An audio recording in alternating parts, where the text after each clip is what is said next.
nobody tells you the moment it starts.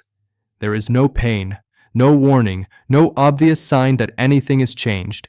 You wake up the same way you did the year before and the year before that.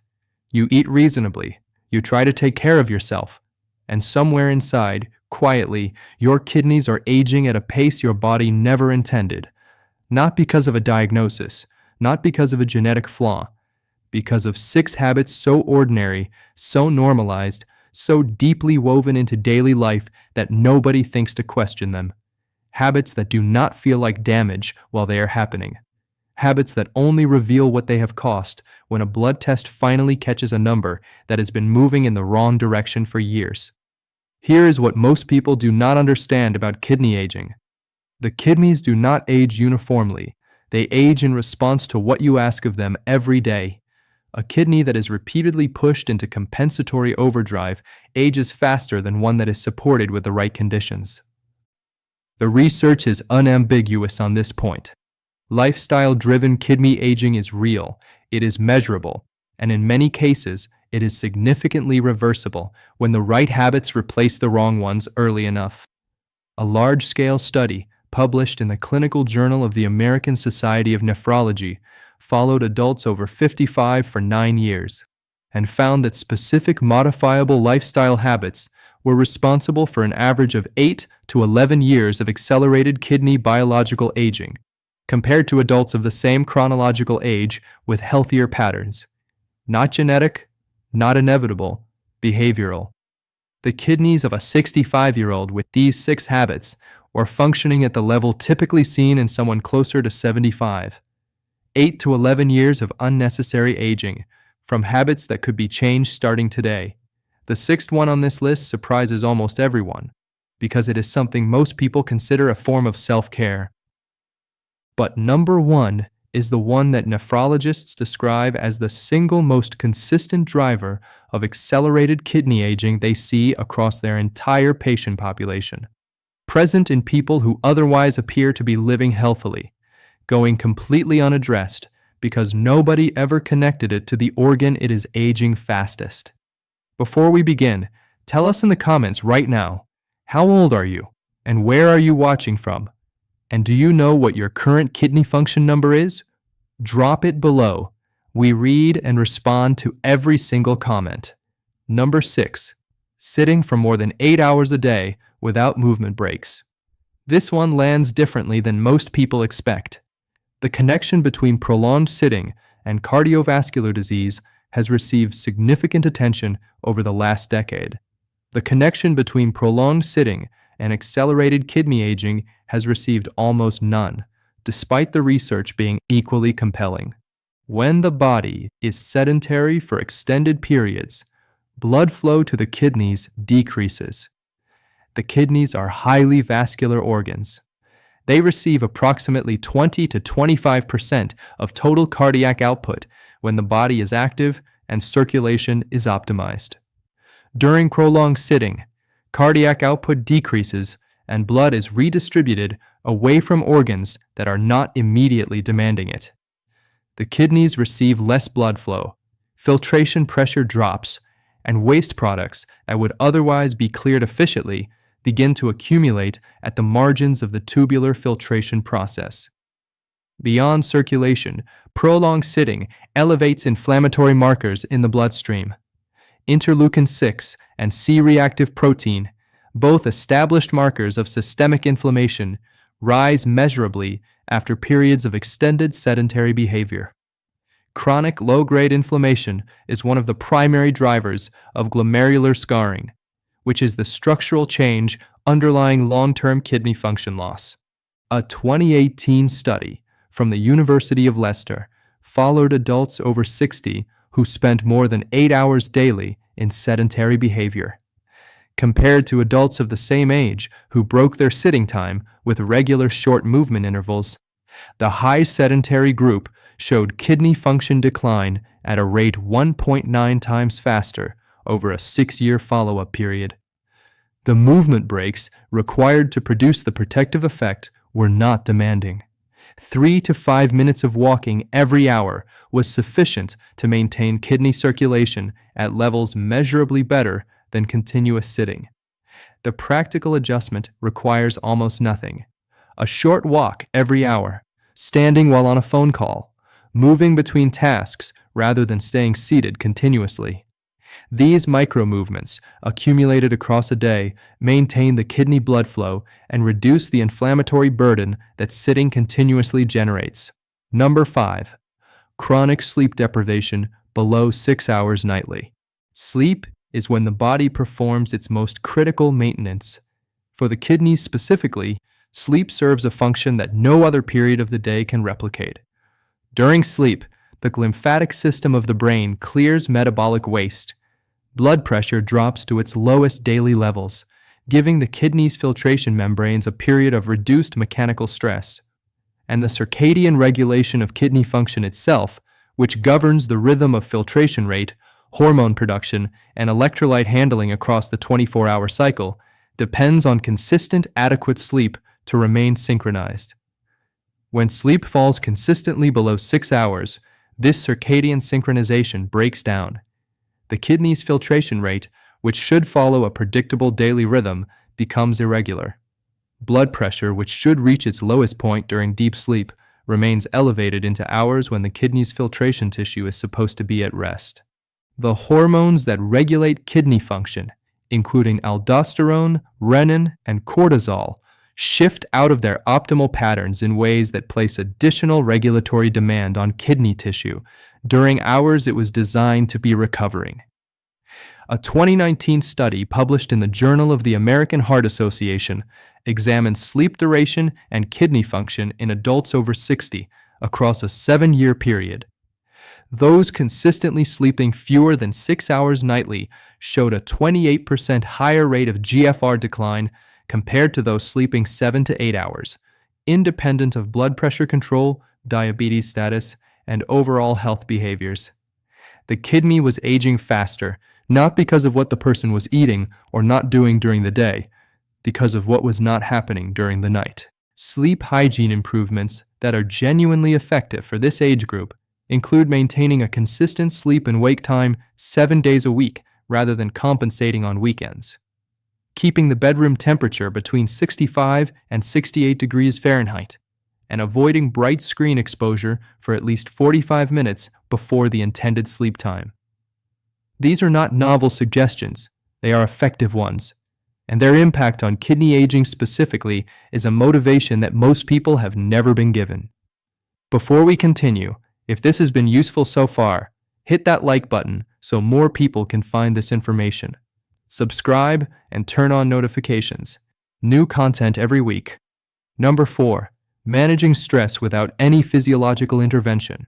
Chronic psychological stress is not a soft or vague kidney risk factor. It is a direct and well-documented one, operating through a specific hormonal mechanism that the research has mapped in detail. When the body perceives chronic stress, the adrenal glands release cortisol continuously at levels above what episodic stress would produce. Elevated cortisol has several direct effects on kidney function. It raises blood pressure through its action on sodium retention. It promotes inflammation in the glomerular tissue. It disrupts the renin-angiotensin-aldosterone system, the hormonal cascade that the kidneys use to regulate blood pressure and fluid balance, in ways that increase filtration pressure on the glomerular membranes beyond their optimal operating range. Over months and years of chronic stress without physiological intervention, the cumulative effect of elevated cortisol on kidney tissue is measurable. A 2020 meta-analysis published in Psychosomatic Medicine reviewed data from 14 longitudinal studies examining chronic stress and kidney function. Adults with consistently elevated psychological stress markers showed kidney function decline at a rate 34% faster than adults with low stress scores. After controlling for every other kidney risk factor the researchers could identify. The distinction between stress and physiological intervention is important here. Stress is often unavoidable. Its physiological effects on the kidney are not inevitable if the nervous system is regularly brought out of the stress response through deliberate practice. Diaphragmatic breathing for 15 minutes daily has been shown to measurably reduce cortisol levels and blood pressure within the session. Moderate outdoor walking reduces circulating inflammatory markers within 48 hours of initiation. These are not lifestyle luxuries. They are kidney protective interventions with a research base strong enough to take seriously. Number 3. Eating a high-sodium diet while believing reduced sodium only affects blood pressure. Most people understand that high sodium raises blood pressure. Fewer people understand what high sodium does to kidney tissue directly, independent of its blood pressure effects, and why the kidney-specific mechanism makes sodium reduction more urgent than blood pressure numbers alone would suggest. The kidneys regulate sodium balance by filtering it from the blood and then selectively reabsorbing what the body needs, while excreting the excess in urine. When dietary sodium is chronically high, the tubular cells responsible for sodium reabsorption are operating at maximum capacity continuously. This sustained high-activity state accelerates the functional aging of tubular cells through a mechanism involving oxidative stress, the same cellular damage pathway that underlies aging in virtually every tissue in the body. Beyond the tubular burden, high sodium intake increases the osmotic concentration gradient across the glomerular filtration membrane, increasing the mechanical pressure those membranes are subjected to with every filtration cycle. Over years, this elevated mechanical stress contributes to glomerulosclerosis, the scarring of glomerular tissue that is one of the primary structural changes underlying chronic kidney disease.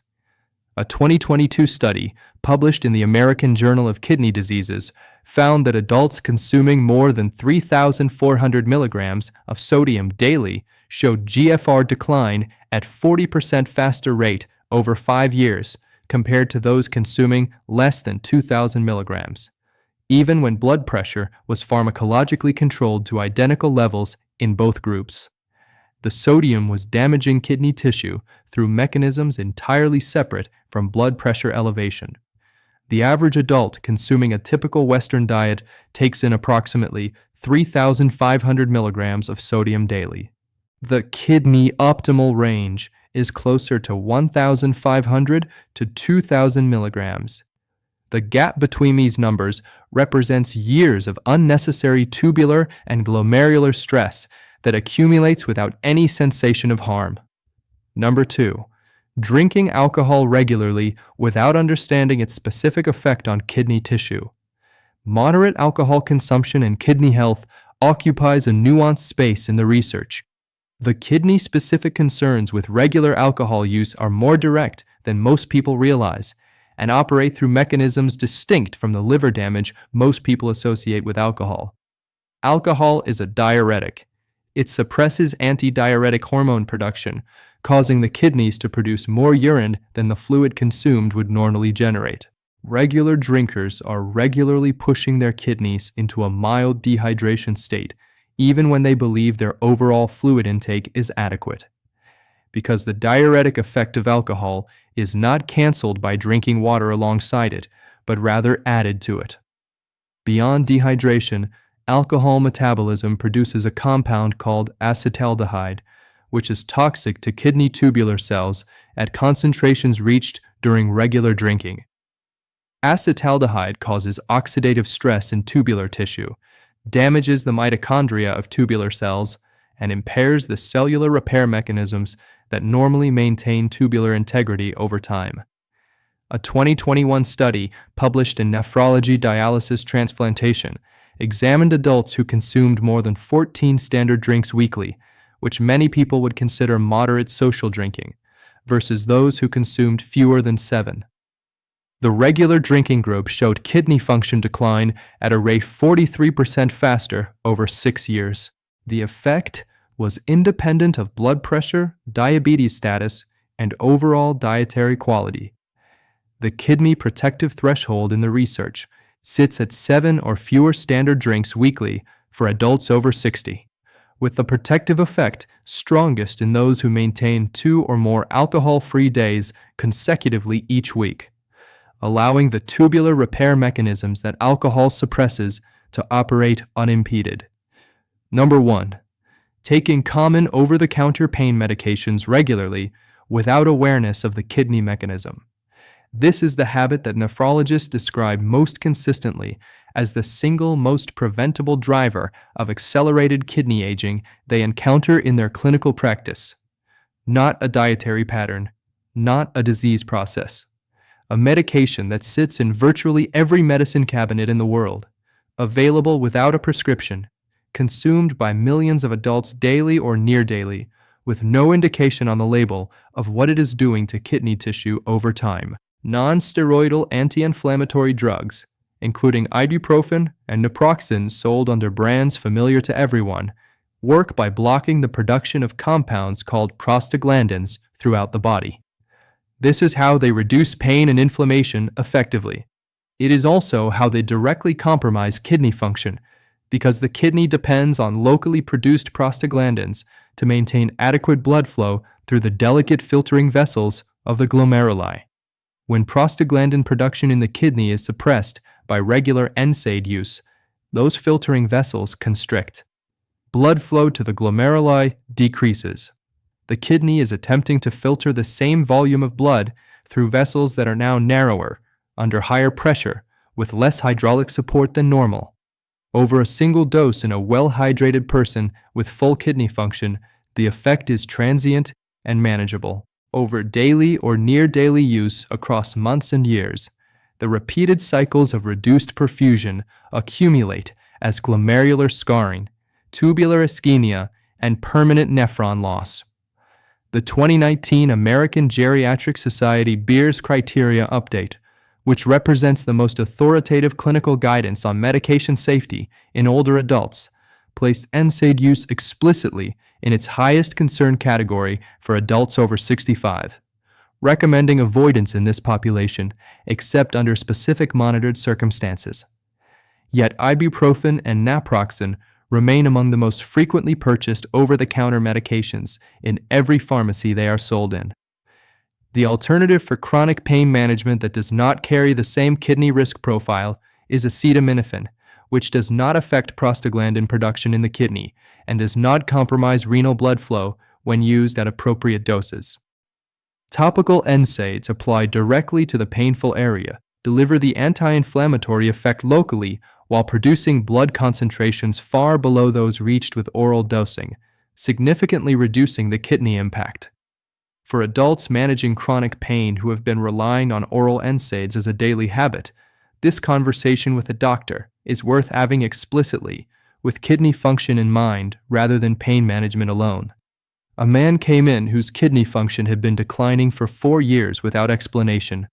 His blood pressure was excellently controlled. His diet was careful. He had no diabetes, no relevant family history, nothing on paper that explained the trajectory. When the full medication and supplement history was reviewed, he had been taking 2 ibuprofen tablets every morning for lower back pain for just under 5 years. Every morning, before breakfast, before anything else. His doctor had known about the back pain. Nobody had asked what he was taking for it. After transitioning to acetaminophen and a topical diclofenac gel under medical guidance, his kidney function decline rate slowed measurably within 8 months. The back pain was managed. The kidney was no longer paying for its management. 6 habits, none of them rare, none of them requiring a diagnosis to address. Each of them operating through a specific, well-understood mechanism that can be interrupted, adjusted, and replaced with something that does not cost your kidneys a decade of function you will never get back. Start with 1, the one on this list that applies most directly to your daily life right now. Change it this week. Not perfectly, consistently. The kidney aging that accumulates from these habits does so through repetition, and the protection that replaces them accumulates the same way. Now we want to hear from you. Which of these 6 habits surprised you most? Are you doing any of them without realizing what they cost? We respond to every single one. Subscribe if you haven't already. Next week, we are covering the one blood test your doctor almost never orders, and why it is the only test that shows what your kidneys are actually doing before any standard marker moves out of range.